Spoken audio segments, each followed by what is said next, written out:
بسم اللہ الرحمن الرحیم۔ قربانی کے مسائل کے حوالے سے کچھ سوالات موصول ہوئے ہیں، اور انشاءاللہ تعالی جیسے جیسے مسائل آتے رہیں گے اور بیان کرتے رہیں گے۔ پہلا سوال جو موصول ہوا ہے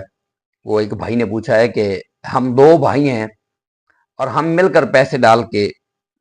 یا تو ایک بکرا خرید سکتے ہیں یا ایک حصہ ڈال سکتے ہیں، تو ہمارا یہی ارادہ کہ ہم دونوں پیسے ملا کے دونوں بھائی تو قربانی کریں، تو اس کے بارے میں کیا حکم ہے؟ تو عرض یہ ہے بھائی کے لیے کہ ایسا نہیں ہو سکتا کہ ایک حصہ دو بھائی کریں یا ایک جانور چھوٹا بکرا وغیرہ دو بھائی کریں۔ تو بہتر یہ ہے کہ آپ دونوں بھائی جو ہیں پیسے اکٹھے کریں اور کسی ایک بھائی کو ان پیسوں کا مالک بنا دیں، اور وہ ایک بھائی کی طرف سے قربانی کی جائے۔ تو جب ایک بھائی کی طرف سے قربانی کی جائے گی تو ایک بھائی کی طرف سے قربانی ہو جائے گی۔ ایسا نہیں ہو سکتا کہ دو بھائی مختلف ہوں اور وہ پیسے ملائیں اور ملا کر قربانی کریں اور یہ سمجھیں کہ دونوں کی قربانی ہوگی، ایسا ممکن نہیں ہے۔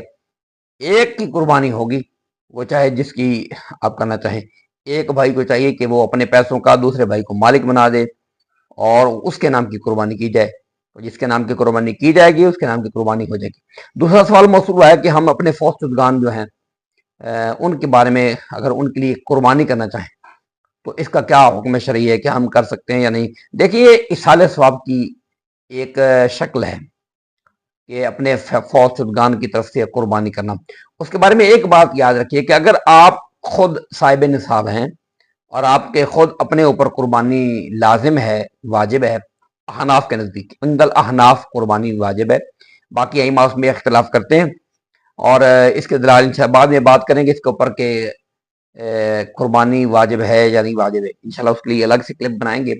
عند الاحناف میں بات کر رہا ہوں کہ احناف کے نزدیک قربانی اگر کسی پر واجب ہے تو سب سے پہلے اس کے اوپر اپنی قربانی کرنی واجب ہے، سب سے پہلے اپنی قربانی لازم ہے۔ مثال ایک بندہ اپنی قربانی نہیں کرتا لیکن اپنے کسی فوت شدہ کی قربانی کرتا ہے اس کے سارے ثواب کے لیے، تو جس کے لیے کر رہا ہے